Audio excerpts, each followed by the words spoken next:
This episode is brought to you by Americas Rehab Campus. Get on the road to recovery with the best rehab in beautiful Arizona. Dial 1-833-272-7342. That's 1-833-ARC-REHAB.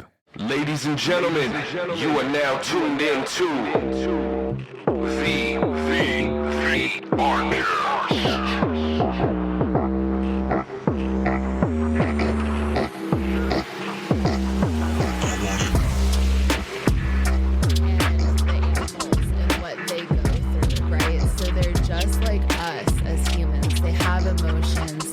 Thoughts, they have feelings, they register, they have the ability to communicate to a certain extent, right?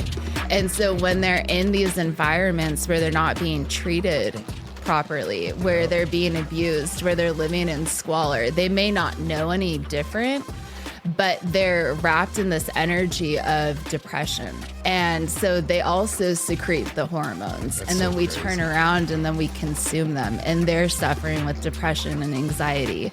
Oh, yeah. So, but when I look at what we're going through as a society, the one thing that stands out to me in What the Health is he says, what has changed in our society? It's what we're eating. It's what we consume. Mm-hmm. And now we're seeing all these other different issues with dementia and Alzheimer's and all these physical ailments that people have that we've never dealt with before. Yep, absolutely. If you're like, That's no, crazy. It has nothing to do with my McDonald's app. Hey, for all of the listeners, man, I think I'm going to just start off the podcast. I'll put a little intro so you guys know, but the conversation started off right away, so I'm good with it. We're just going to leave it in there. Real quick, for everyone who's tuning in and wondering what the hell is going on here, this is the Arcast. My name is Buddha. I have a new person here with us. She's been with the Arc family for 7 weeks now. She is a therapist in our IOP department. Give it up to Miss Tess. Yeah, I wanted to make sure that I got that out of the way.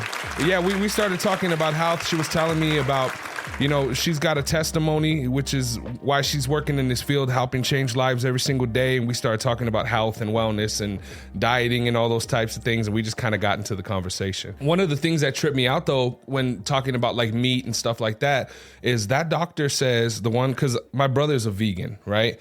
And I have a hard time with it because I just love eating meat. It's just part of I think my blood type or whatever. I just crave that amount of protein. But I think the type of food, absolutely, that you eat is very important. Like whenever I'll get protein stuff like pork rinds or something like that, I always get it with no hormones ever. And you got to make sure that it says ever and humanely raised and stuff.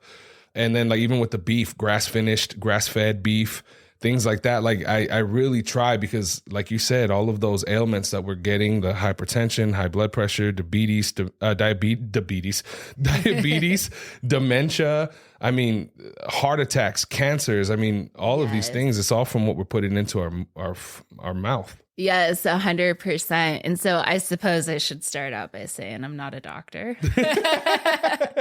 But yes, 100%. And so when you look back, even in the 90s, if someone had cancer, everybody swarmed together. And I'm not saying that it's any different today, but everybody swarmed together. And it was such a detrimental diagnosis to receive.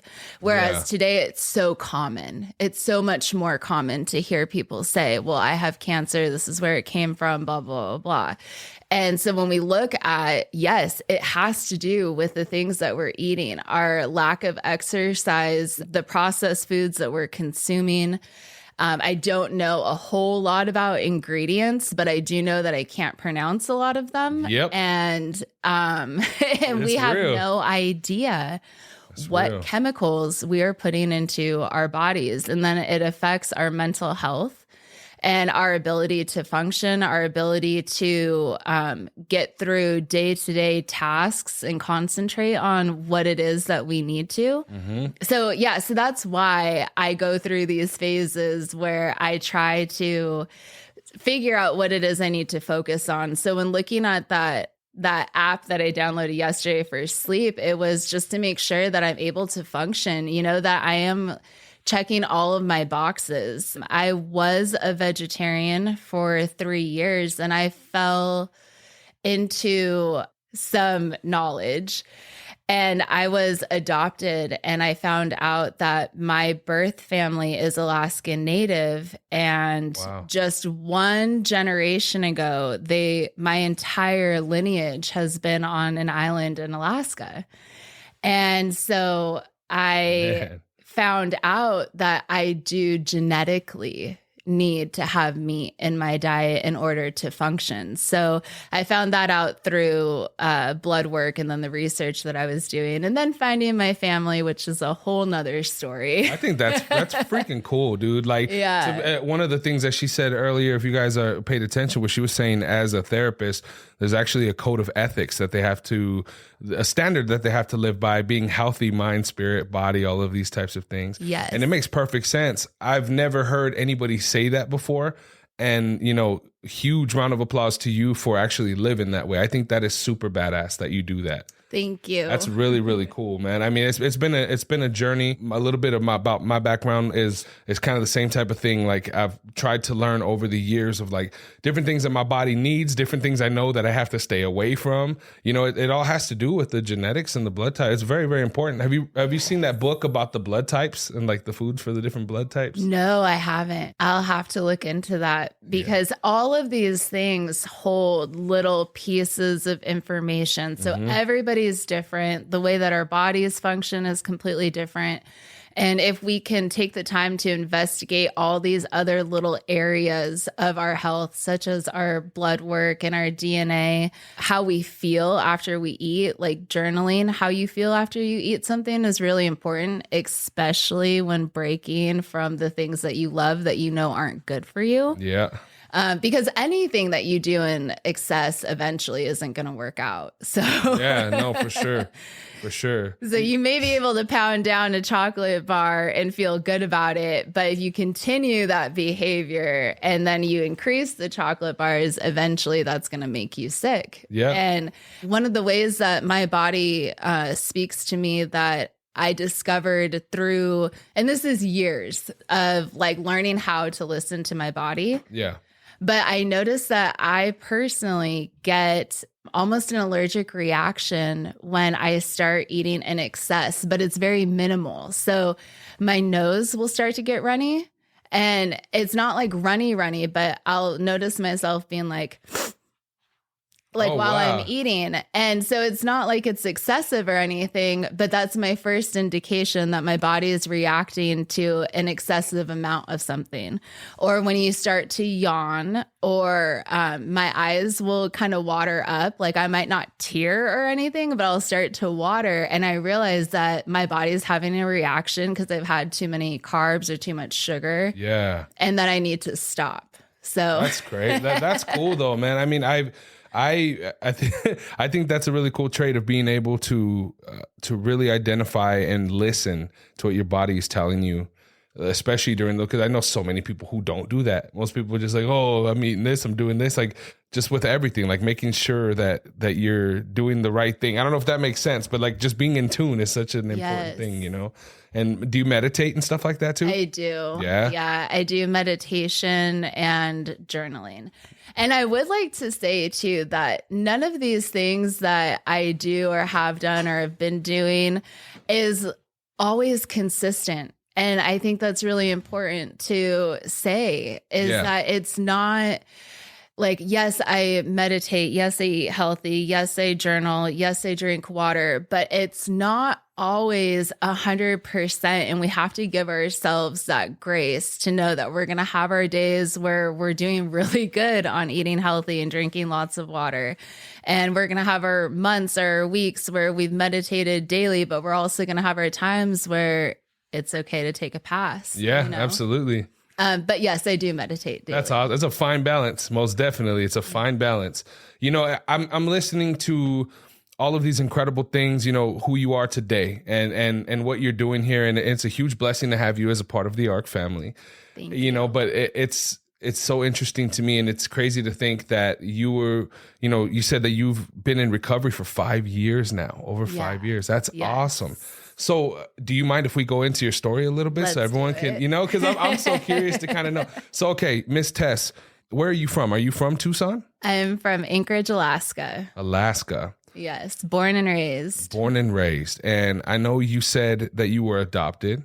Yes. Was this by family or was this by just two random people? So I was adopted 2 days after I was born. So it was an arranged adoption. Okay. And because of that, I thought that I did not suffer from any of the adoption trauma or abandonment issues that they say are associated with adoption. And I was, growing up, I've always known that I was adopted. I don't remember my mom ever having that conversation with me. So I've just always known, and they were complete strangers to my birth family. But you knew, though, without a doubt, it wasn't like something you were questioning. Like you knew you were adopted? Yeah. Like my mom must have had that conversation with me really young. Okay. And then my brother, who's 2 years older than me, was also adopted from a different family. So I imagine that my mom was probably having that conversation with my brother and then also with me at the same time or something, because I don't remember it, but I just have always known that I was adopted. So from two separate families. And then I grew up thinking that my birth family, I had 3 blonde-haired, blue-eyed brothers, which for those of you who are listening, I have brown hair and brown eyes, and that they were somewhere in Alaska, and that possibly my birth father was Alaska Native, and that's how I was going to go find them. So I went to the Indian Bureau of Investigations in 2009, and they had nothing for me. And so I just stopped looking. And then in 2019, I got on Ancestry, and I plugged everything in and did the whole thing. And they were like, you have 2 extremely distant cousins on a different continent that never responded to me. So I didn't think I had any family. I was like, what, am I an alien? And then some lady last year reached out to me on Ancestry. So this is, 4 years later. Yeah, she reached out to me from a little island on the Aleutian Chain in Alaska. So you guys can't see this, but I'm showing Buddha the shape of Alaska. That's crazy. So right down here, so on a little island, and she said she recognized the last name of my distant cousins that are in like Europe or something. Wow, man. Yeah. That's crazy. Yeah, yes. And she was related to you? Her husband was a cousin of somebody. Wow. I don't know. But that was her hobby. That's what she did, was go through lineages, family lineages. And she really enjoyed it. Man, so for somebody like myself, right? I hate that I try and be. Well, it's not a bad trait, but I try and be frugal, right? And I did do like the 30-day thing with Ancestry, but I feel like it takes a lot longer. Like you really have to be plugged in and get information and do this and that. Do you think for somebody who is curious about their heritage and their lineage and stuff, like is it 100% worth it? Being able to get that? I would say it's 100% worth it, because I am a firm believer that nothing happens by mistake. Yeah. So, and that everything happens for a reason. Wow. So if you get on it, you're just putting yourself out there to open up that door, possibly, if you don't know who your family is. Wow. For me, I was for sure. I was like, well, I was literally a stork baby. Wow. For years, dead silence. And then all of a sudden, this lady comes to me. And so I also, from a spiritual standpoint, very much so believe in the power of the universe. Yeah. And they were brought to me at a time when they were meant to be brought to me. Yeah, so I agree. I mean, yeah, I did. I sat in silence for years thinking I was never going to find them. So, Wow. But had I not done that, I never would have. How was the relationship growing up with your adopted parents? Like, were you guys always really close? Yeah. Yes. Yep. To my mom, she was like my best friend to a fault. She passed away in 2017. I'm sorry to hear that. Cancer. actually, Wow. to bring it back. So it was brain cancer, and she was having some issues with her balance, and she was getting dizzy. So I brought her into the hospital in 2016. They ended up doing an MRI. They found out she had a brain tumor. Fast forward, the number one contributor to her brain cancer was her sweet and low, her pink sugar substitute. And the one thing that replays in my mind over and over and over is, from a very young age, anytime we would go out to eat, I always remember my mom saying, "Pass me 2 pinks." Wow. And she would always get her iced tea, and then she'd put in that substitute sugar. So how long did that last? From like what age was she starting to experience like cognitive issues? So she actually didn't have any until she always lied to me about her age. So she was born in 1954.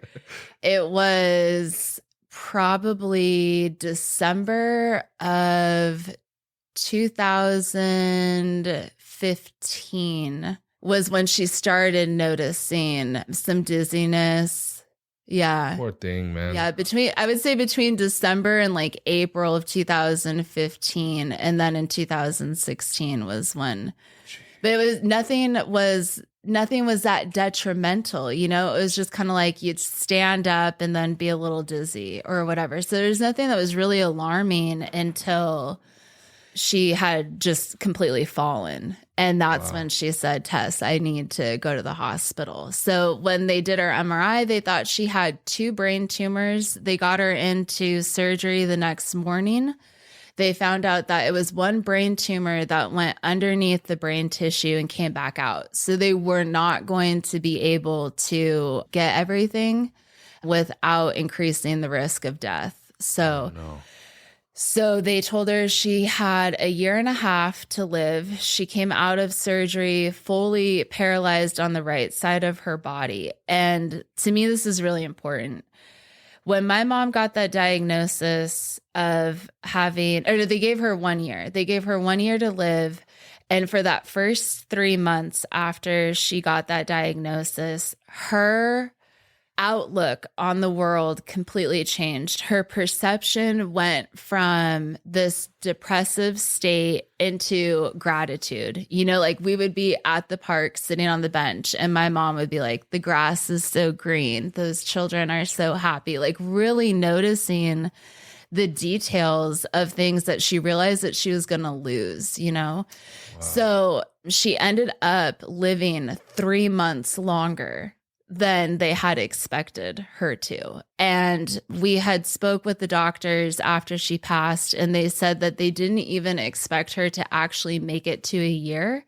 And most people that have her strain of cancer that she had usually are gone within 6 to 9 months after they've found the cancer. Yeah. So when discussing mental health and the impact that it has on our body, I love to turn back to that story, because that 3 months I contribute to the 3 months where she changed her perception and started looking at the world differently. The timeline was legitimately identical. And wow. And that was one of the things with my mom, is she always put on a smile and a happy face, but she dealt with a lot of depression, which is, to back to your question about my relationship with them, my mom was my best friend. And like I said, to a fault. And so there was codependency in the relationship that I did not know. And then with my dad, he was a workaholic. And so he was never home. Well, he was, but when he was home, he was working. And when he wasn't home, he was at work. So in our society, we're led to believe that that's okay. Yeah. And that it's okay for a parent to be absent if they're contributing to, you know, the finances of the family. That's fine. What I discovered is that it's actually not. Yeah. But, you know, you go and you make those excuses. And I did that for a really long time. But my dad and I, we don't really have much of a relationship. Like, he's not much of a talker. Okay. Wow. He is a man of like no words, pretty much. Yeah. And that also dials into, you know, his childhood, the way he was raised, who his parents are. Wow. And all of this information that I'm giving out, these little tidbits here and there, are going to tie into my story. I promise. No. That's great. I mean, that's a perfect look back at your life, a little bit of growing up, you know, in Alaska, you know, with your adopted parents. How were you in school? Were you a good student? Did you do good? I did. And that was a huge thing for me, was to be an overachiever. Somehow I managed to be like a BC average overachiever. Okay. And I graduated high school early because I felt like I always had this need to get things done.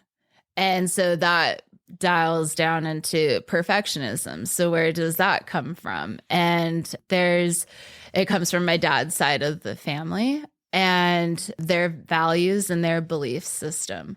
And so to even look back and like trace that into my school years and seeing like, holy crap, I was being affected by my family's mental health so strongly as a child. Yeah. But when you start to wire your brain in those ways, then you've created your patterns.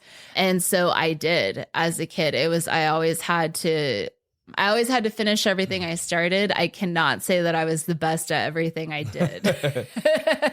Well, so your parents were they like, they were always supportive and helping you, like, you know, teaching you to get like a drive for work and schooling and things like that? Yes and no. They were very supportive. One of the things for me that ended up not working out for me personally is that they were so supportive. It was like, I want to play volleyball. I want to be a ballerina. I want to do go-karts. I want to play football. I want to do hockey. I want to do soccer. And it was like, okay. So here I am, like the jack of all trades. But what I recognize as an adult is, as a child, what I was doing was running from things I didn't feel like I was good at. And so so they never like made me stay in anything. They're just like, oh, she's spontaneous. Yeah. You know, like she wants to do everything. Let's support her. And she tried it. She's on to something else now. Yeah, you know? Yeah, exactly. And so it's funny to like have that mentality, but then now to be working in mental health and look back on it and be like, oh, actually, that probably affected you a lot differently than how you remember it. Yeah, I think about my son. My son is into football. And he hates like the conditioning, right? So like halfway through the season, he's like, I'm tired, I'm done. I was like, nah, bro. Like we spent money to get you all of this stuff that you need. Like you need to get this done. You're gonna finish. My wife's a badass, dude. She's always like, if you don't want to do it next year, that's fine, but you're finishing this year. She's like, I don't want, you know what I mean? Yeah. So I see what you're saying. So you would get into something and do it and then get bored and then go do something else. Yeah. Well, so, and that's the thing is I probably said I was bored. Yeah. But I actually wasn't. Like I have still to this day, I still see it all the time. Self-esteem issues. And so as a child, it was like I would try something, and as soon as I saw someone that was better than me or people that it looked like it came easy to, I'm like, oh no, I'm not good at this. I should go do that. And then so what I was doing to myself, and obviously not knowing because I was like 5, but I was like perpetually setting myself up for failure over and over and over again, instead of being like, hey, if you just stick it out and you keep trying and you keep doing something, then you can become good at it. Versus like, okay, that's not working, on to the next. Because by the time I was done with my checklist of extracurricular activities that I had been involved in, I was like, oh, I wasn't good at that and I failed at this. I scored 2 goals in soccer in 8 years. Yeah, it was just like, things like that. I think soccer was the one that I stuck out the longest. Wow, that's cool though. I mean, Yeah. and with high school, when you were in high school, were you a part of like all the clubs too, like doing all of those things, the student council and all of that type of stuff? No, I didn't do any of that. In high school, I was really into journalism and summer school. So I did summer school for fun. I did that so that way I could graduate early. Okay. Yeah. Wow. And when you graduated, how old were you? I was 17. 17. Okay. Yeah. So I ended up actually not graduating early because FOMO. Oh, really? And so I was eligible to graduate. I still graduated at 17. And I was eligible. My birthday is July 17th. Okay. So I would have, either way, I would have graduated at 17. But when they presented that to me, they said, well, you can graduate now if you want, or you can start taking classes for college credits. Oh, dope. Okay. And so they said that I would go over to like this elementary school and help out. So it was just like an extracurricular college credit. Like it wasn't towards any core class or anything like that.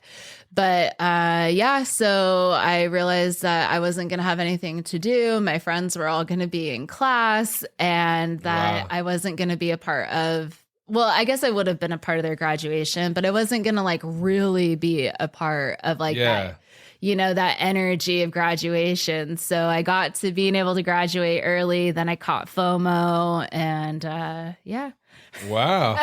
Did you work during that time at all? Like once you got towards the end and you were taking college prep classes? Yeah. I actually started working at 14. So in Alaska, you're able to start at the age of 14. And you graduated still, like you're working and doing your school stuff. Yeah. Yes. And I went to, as soon as I turned 14, probably the day of, and if my birthday party wasn't more important than the next day, I was out at every like grocery store, fast food place. Wow. I was like, I gotta get a job. And then I always, because like I said, my dad's not a man of many words. I always had him on this very high pedestal. He's an optometrist.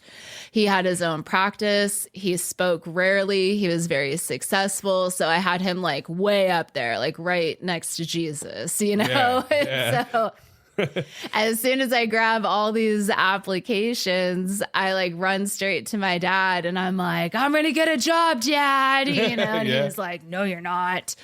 And so I actually started working in his office at 14 because he wanted to make sure that I could still take care of the things that I needed to and be able to work. So that's cool. Yeah. So at 14, I was working, going to school. And then, like I said, I got into the journalism in high school. So I was part of a media club where we did radio, television, and magazine. Oh, cool. So it's like stuff like this kind of. Yes. That's cool. And I noticed throughout your story when you're talking about from where you were born to graduating high school, you haven't said anything about dabbling in any types of substances or anything at this point. Did that come when you were younger or did that start later when you were in college? I will say the first time that I drank anything, I was in Coeur d'Alene, Idaho, 2003. Wow. And we were at my family's lake house. And the bottom floor was like their fun arcade room, I guess. But the refrigerators had nothing but beer in them. Like every single type of beer that you could possibly imagine. All shiny when you open the door, the light on all the glass. Yes. And I just turned 13. Yeah, I think I just turned 13. And so me and my cousin were like, tonight, after everyone's asleep, blah, blah, blah. And so we concoct this whole plan. And my mom ends up sleeping downstairs. Now, mind you, nobody in my adopted family has a problem with substances. Wow. At all. And so my mom just so happened to be sleeping in the spare bedroom that they had down there. And as soon as you open up the refrigerator, all the bottles are like, ching, ching, ching, ching. Wow. And so there is this emotional addiction, and this is why I'm telling this story first, is there is an emotional addiction and a pattern that we can create that sets the foundation for what we become addicted to. So when you've got, it's kind of like that saying, a child who grows up in chaos will thrive in chaos. It's because of the emotional addiction and emotional patterns that have been set within that person. So that's their homeostasis, that's what they're normal to.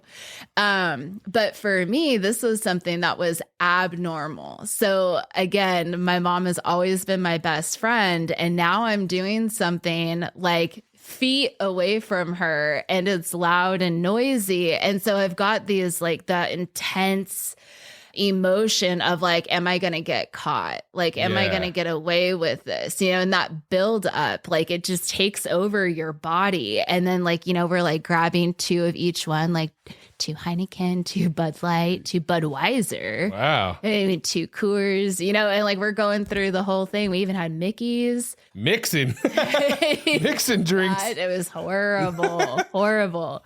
And my mom too, she could hear everything.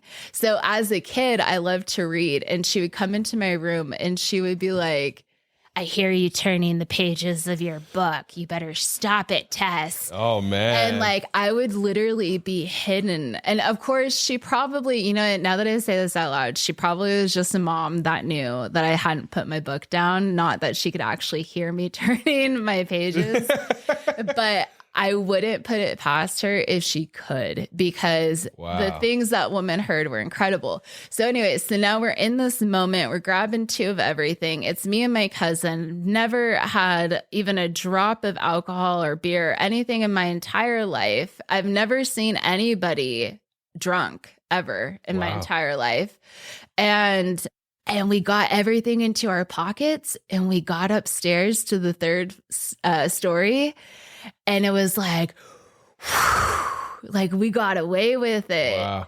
And so that was my first moment of having that rush, of having this, like, I am feet away from getting grounded, and God forbid you get grounded at 13. You've got so much going on. You got birthday parties coming up, like school shopping. Very important time. Very important time. So that was my first taste of like dabbling on the dark side. And that rush, I was like, oh my God. But I stepped away for years, and I started smoking weed at 16, and that was pretty much my throne. There was weed. And then I got kicked out of college for STEMS. Oh, okay. North Idaho College. The hall monitor had found my... Like for mushrooms, you mean? No. No. Oh, okay. Marijuana stem. Oh, okay. So this is 2008. And the hall monitor was on to my roommate because she had High Times posters all over. Shit.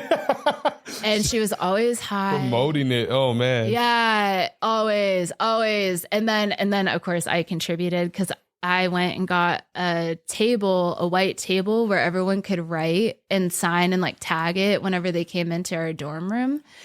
And it was just like 420 marijuana, like the whole 9 yards. So anyways, the hall monitor somehow got an understanding of us possibly smoking in that moment somewhere. Called the cops. The cops were at my dorm room, and ultimately all they found were marijuana stems, and then I got kicked out of college. Jeez. Yeah, that was awkward. Yeah, that's crazy. For being a perfectionist your whole life, and like to be like, yes, I'm doing this. I'm doing what my parents want me to do. I'm in college. Yes. And then be like, hey guys, I got kicked out. Yeah. They found some stems. You know, it's that to me brings on an interesting conversation. You know, I think about people who are highly motivated people that are always, what are they called? High achievers, right? And I think about somebody whose brain kind of seems like you fit this really well, would be hard to shut off, right? You're reading books in the middle of the night. You're a high achiever. You're trying all these different things. You got the fear of missing out. Like your brain is always moving, right? Did you feel like the cannabis helped you? Like, was that you think that's why you fell in love with it so much? Was because it was just 100%. an opposite effect? Yes, 100%. Yep. That, and my senior year, I fell into hanging out with the cool kids. And like Damn that, cool kids. Yeah, those damn cool kids. And that meant more to me than anything. Wow. I finally found an in. Took me 12 years. That's funny. But I finally found an in, and that's what they were doing. And so that's what I was going to do. That's crazy. Yes. Wow. So I know you said at 20 was when your addiction started, right? Around when you started drinking a lot. Yeah, I think my addiction started July 17th, 1990. Really? Okay. When I was born. Oh, okay. Yeah. Okay. But you said, but I'm trying to figure, I guess what I'm trying to say is, was there, because you graduated, you weren't drinking in school. You said that, you know, you drank with your cousin that one time, or I don't know how often that went. But when it started becoming a problem, was there a situation or something that happened to you that accelerated it like a super amount? Do you think it was maybe tied to that longing of not knowing where you come from? Like, was there something? Gosh, there's so many things. And it's taken years for me to be able to like sift through all of this stuff. God, I don't even it's all of it. The one thing that really pivoted everything over the top. So we've got all these contributing factors, but the one, the iceberg one was my daughter's father and I. Okay. We had officially split up. And at the time, I didn't think anything of it because it was ultimately my decision. I was the one who said I'm stepping away. So I put on this mask for so long that everything was fine without actually going back and processing what had happened between us during that time, which boiled down to trust issues, betrayals, and cheating, which then plays into all my childhood trauma. So what had happened at that monumental moment was so much more than just feeling like this is the last time I deal with your lies. Yeah. Like, oh man. But you know, I was only 23. Wow. Okay. Yeah, I was only 23 at the time. And so like I had no idea that it was more than just like, I'm not going to allow someone to treat me like this. It's real. That's so real. That's really, you feel like when you got to that point, like where, you know, were you becoming depressed, things like that? No, yes. Yeah. Yes. I could imagine. But I had no idea. Oh. I was in such denial. All the way up until, well, I mean, I say personally as a human race that we're in denial about being in denial. So until we have those moments that like hit us on the head, those like aha moments that we're like, oh, wait. Wow. Yeah, that was a huge, huge part of, but we were together for 5 years. And you have one baby girl? Mm-hmm. Okay. Yeah, she's 12. Wow, that's my daughter's age. Yes. Yeah. Man, okay. And so, all right, you started, you know, you're just going through life, man, you know, going through, you know, failed relationships, not knowing where you came from, and the fact that you were kicked out of college. Were those all things that were playing a part, or was... Yes. So, and it's funny because two of those, I was in complete denial about, like, my family. Yeah. Not knowing my birth family. I felt like I had just completely escaped any trauma that people who have been adopted go through. Because I was like, I've got the best mom. I've got the best dad. I had a good life. Like, Yeah.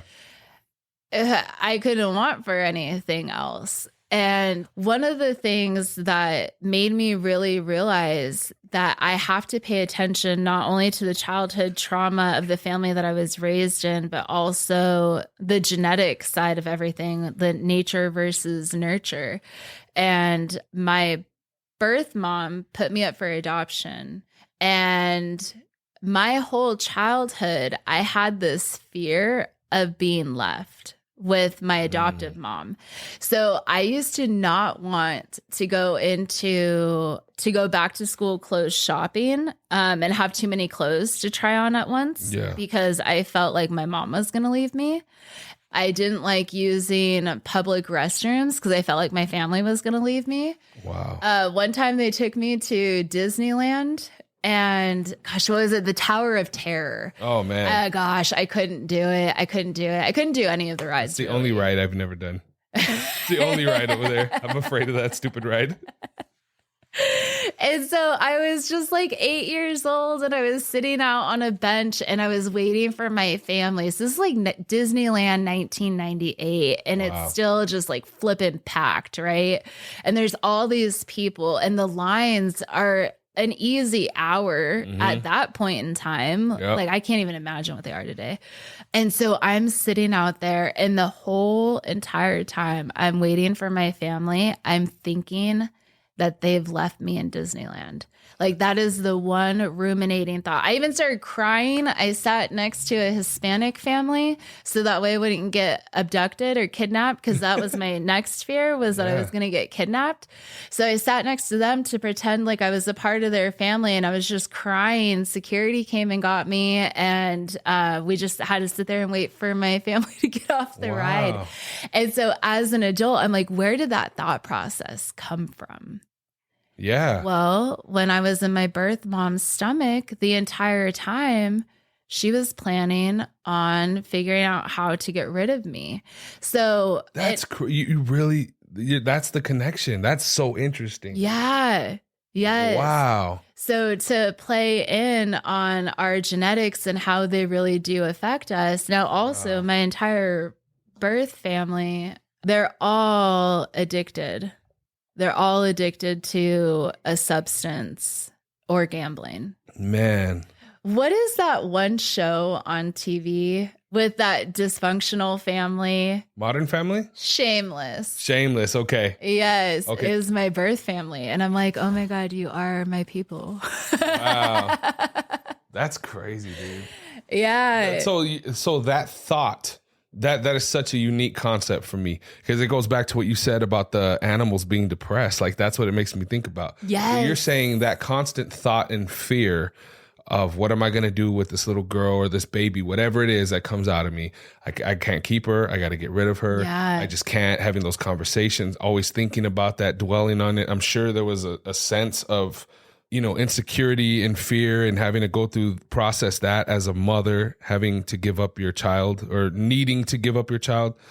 And you're saying that because of all those emotions she had during her pregnancy, that those were passed on to you and it was almost like a ticking time bomb. Yeah. Yes. Dude, yeah.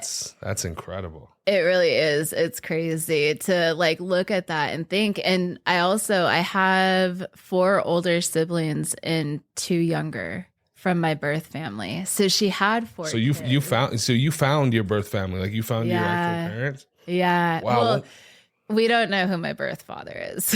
Oh, okay. So she's telling me it's this guy that I kid you not, like right now, he is probably either building a dog sled, ice fishing, or like gathering wood for a fire out in the middle of like bumfuck nowhere, Alaska. For like real. This guy is so Alaskan native that I took one look at him and I'm like, that's not my dad. Like, I'm not even contacting this man because my birth mom is half white, half Alaskan Native. And I am way more white than I am. I think I might be like a 16th or an 8th Alaskan Native.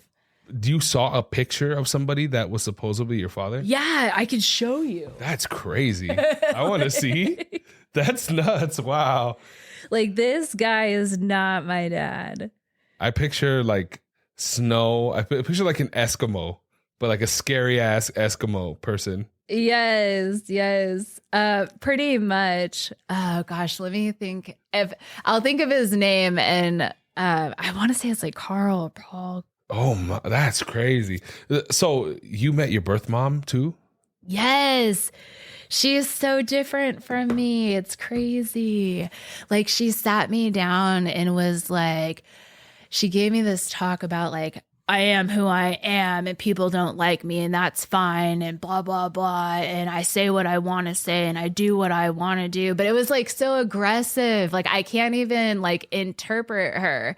And we're just sitting here on this like You're all just porch. Yeah. And she's like 6 feet tall too. And so that was one thing that did come from. So there were a lot of things growing up that I was told about my birth family, such as my brothers and blonde hair and blue eyes and stuff like that. The other thing was that they should put me in basketball because I'm going to be about 6 feet tall. Damn. So my birth mom actually is like 6 feet tall. So that's nuts. And you found her through that woman that reached out to you in the Alaskan chain? Yes. Is she the one who helped you find all that? Yes. Man. And then so the lady, when she recognized the last name, she did the work, she boiled it down. She ended up contacting my birth aunt, which was my birth mom's sister. And she contacted her first. And my aunt was like, no way. She told us she died at birth. And whoa. I was like, of course that's my story. Of course that is like. That's crazy. Wow. So not only was she having to plan this entire adoption, and I found them in Seattle, or like in the Seattle, Washington area. So they're all around Seattle and in Seattle. What had happened was my older siblings, their birth father, who I do believe high probability that he actually is my birth father, based off of looks, but wow. He was a Navy SEAL diver. And so he came back at some point and recognized that my birth mom was on drugs and drinking and everything was chaos. And he took my older siblings and went to his family in Washington. This left my birth mom in Anchorage, Alaska, all alone. So while I do have all that family in Alaska, they're out on the Aleutian chains. So they're literally living in a completely different world. Wow. And Aleutian chain. Yeah, the Aleutian chain. So I found out that I am Aleutian, and which is pretty cool because I've grown up knowing a lot, or not a lot, I'm not going to say a lot, but knowing about Alaska Native history and the different tribes. So Aleutians are Aleuts. And anyways, the point of what I was saying is that he then took my siblings and we had that family. But my birth mom was by herself when she was pregnant with me. There was nobody there. Nobody in Anchorage. And so while some of the family knew that she was pregnant with me, there was nobody that was physically there to know what happened to me. So at some point in that pregnancy, she changed her mind and then followed through with the adoption and then told the family members that knew that she was pregnant that I had died at birth. Which, now that I'm saying this out loud, makes me wonder, how was my funeral? Because was there nobody there? Man, that's nuts. Talk about childhood trauma. Man. I mean, I'm curious. Like, I'm so curious. I know I have so many questions for you too. I'm like, how was that first experience of meeting her? Like, that must have been your heart must have been pounding through the roof, man. Like I couldn't even imagine. And then you see this person, and you probably had this illusion of who she was, and then you see this Brillo pad of a woman that's all rough and tough. Yes, yes, Brillo pad is the exact way to describe her. At one point. So to put this into perspective, my sisters, who I found out I have 5. Wow. Yeah, which I'm really, really excited about. I have 5 sisters. Like that movie Instant Family, literally overnight, I get a call from a stranger. She's like, you got a family. And all of a sudden I have 5 sisters. I've got nieces. I have nephews. I have a brother who passed away. It's just like insane. Wow. But yeah, so that's cool. They picked me up from the airport and they kind of had an itinerary sort of for me. But I wasn't due to meet my birth mom until the next day. And they said, okay, so my oldest sister said, I'm going to drop you off. I'm not going in because I don't talk to her. And I will return in an hour. If you need me to come sooner, let me know. Wow. And then I step out of the vehicle and I'm like, oh my God, like, who is this beast? Damn, like people have obviously had run-ins with her before, huh? Crazy. Crazy. So I was there with her for about 45 minutes the first time. The one thing I wanted her to know is to not have any guilt, that she made the best decision that she possibly could have for me. And then I took a look at the rest of my birth family and confirmed. No, I'm just kidding. Yeah. I was going to say, did she have guilt? Yeah, she did. Really? She did. So I found out from my sisters that throughout her drinking and drug use, like there were times where, especially under the influence of alcohol, she would make my siblings pray for me.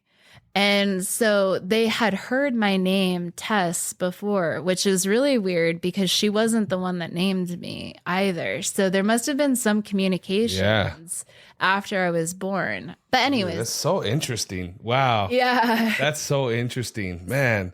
I'm gonna have to ask you more questions about it, man. I'm just so interested. Like it's like painting a picture. It's like listening to a movie, like hearing you talk about it. It's crazy. Yeah. Well, 2 days after that, we arranged to have a dinner with my siblings, minus the one that wants absolutely nothing to do with my birth mom. Yeah. And somebody picked up a gallon of Costco vodka and brought it to dinner. Good old Popov. Yeah. And I was like, okay, so approximately an hour, maybe an hour and 15 minutes into that bottle being opened, my birth mom is screaming at my siblings. And she's like, don't call me mom.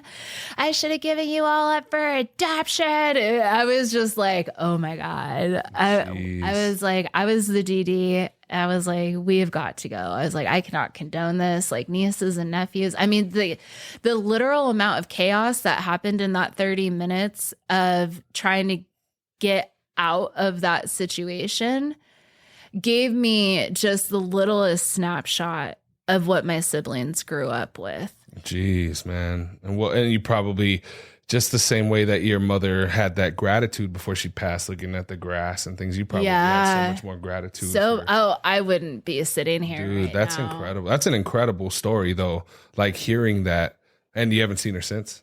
I haven't. Yeah, I don't blame you, dude. That's crazy.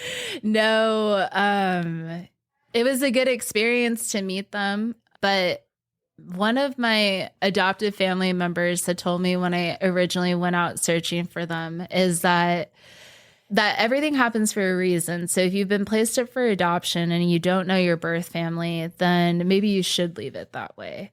Wow. And I thought about that and I was like, you know what? I was like, that's true. I was like, everything does happen for a reason. We were split at birth for a reason.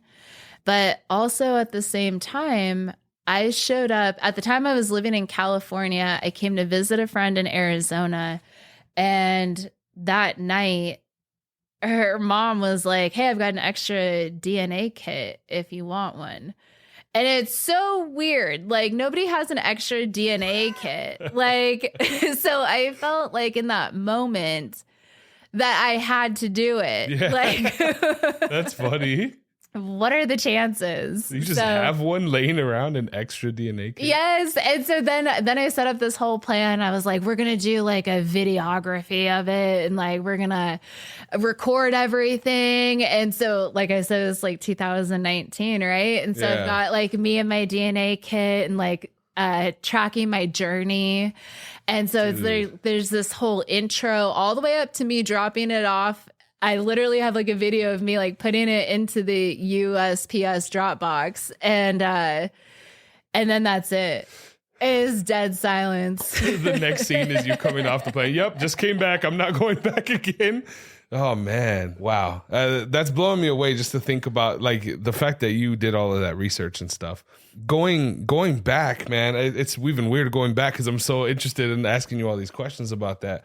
But going back, you know, just to kind of fill the listeners in and stuff like that. At what point in your life did recovery become an option? When did this change for you? Ooh, let's see. So I had been toying with the idea that alcohol might be an issue in 2015. Okay. And I got fired from my job. So I'd been given my last warning that if I did not show up on time or, you know, whatever is my last warning. I had a lot of excuses. Wow. And I remember drinking the night before, didn't put my phone on the charger and missed my shift, and I got fired.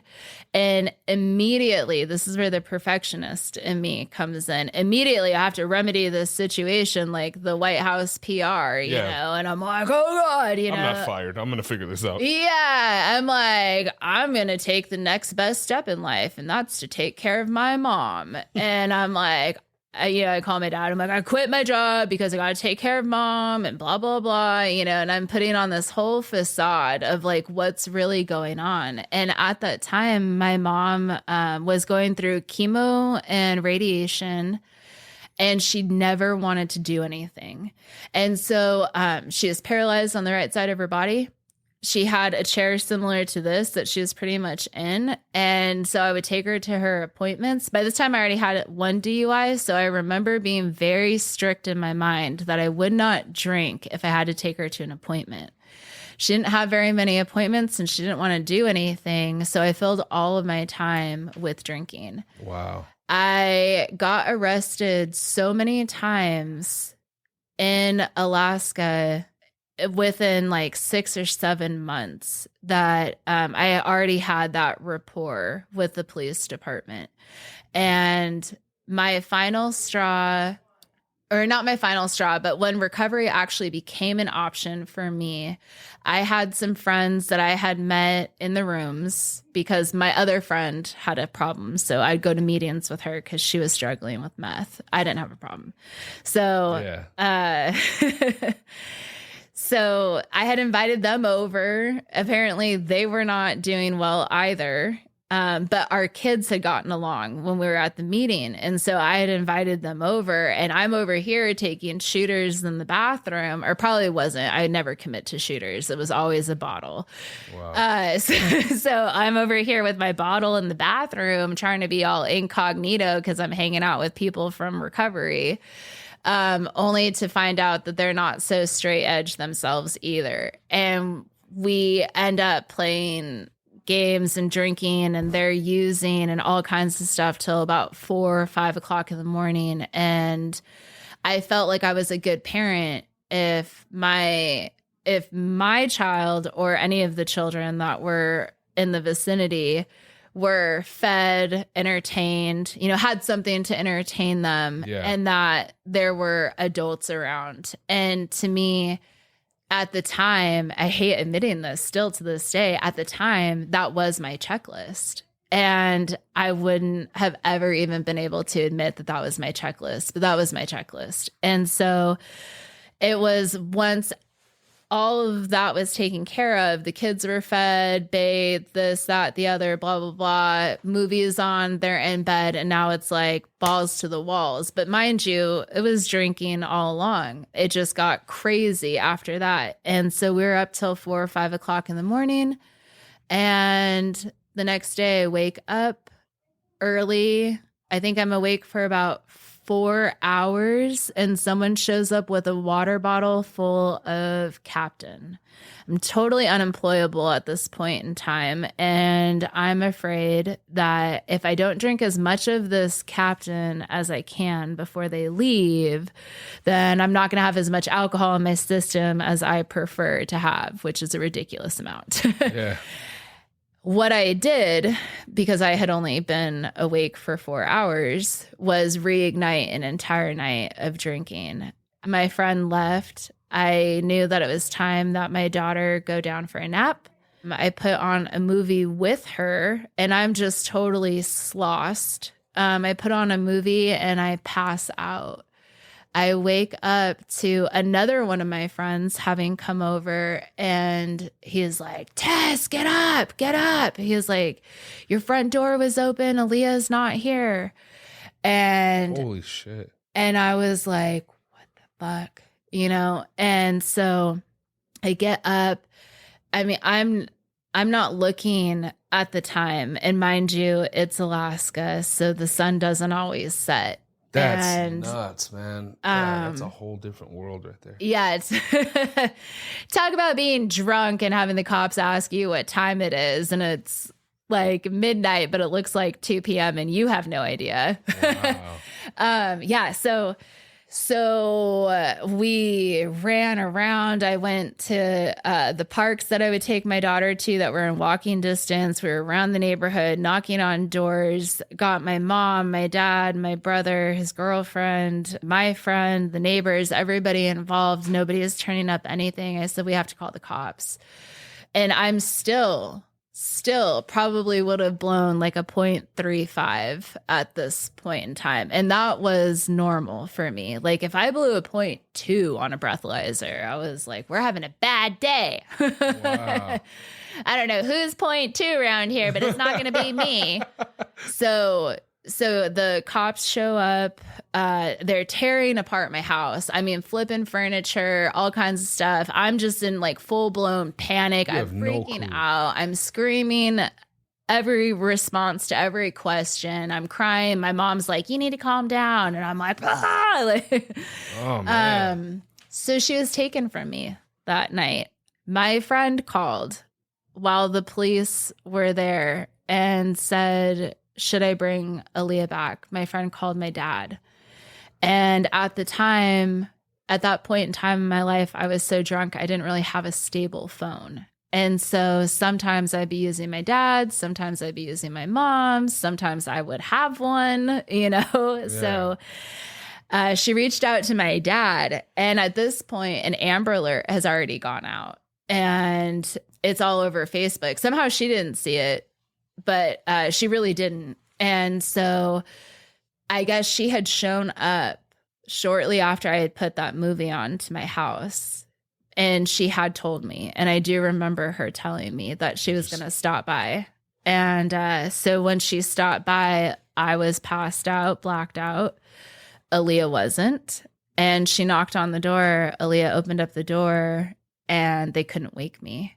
So she took Aaliyah with her and held on to her until I was coherent. Wow. And the hardest part to admit about that was when that night came to a wrap, they said that my parents now had custody or guardianship of my daughter. I was not allowed to be around her without them, and they didn't take me to jail. And the first thought that ran through my mind was, now I can drink and not have to worry. What's going on, guys? I'm so sorry to have to do it to you, but we're going to have to stop this episode right here. Thank you guys so much for listening, and make sure you tune in next week for part 2 of this week's episode. Hope you guys have an amazing weekend. Much love. God bless. Peace. What's going on, everybody? This is Buddha from the Arcast, and I just wanted to thank you for checking out this week's episode. It means a lot, and if you could share it with a friend or a loved one, somebody you need in recovery, or maybe somebody who just needs that little bit of extra positivity in their life, we'd greatly appreciate it. If you would like to join us here on the Arcast, either in the studio live or online, hit us up. The links are down in the show notes of this episode, and on there, you can find direct links to our main website here at Americas Rehab Campus and all of our social media platforms. Follow us. We keep the posts positive and motivational, focused on recovery, health, and wellness. As you know, in this modern day and age, we need as much love as possible, y'all. And as always, if you or somebody you know is in need of substance abuse treatment, please don't hesitate to give us a call. We're open 24 hours a day, and our direct phone number is 1-833-272-7342. Once again, that phone number is 1-833-272-7342. I hope you all have a beautiful rest of your day. Much love and God bless. Peace.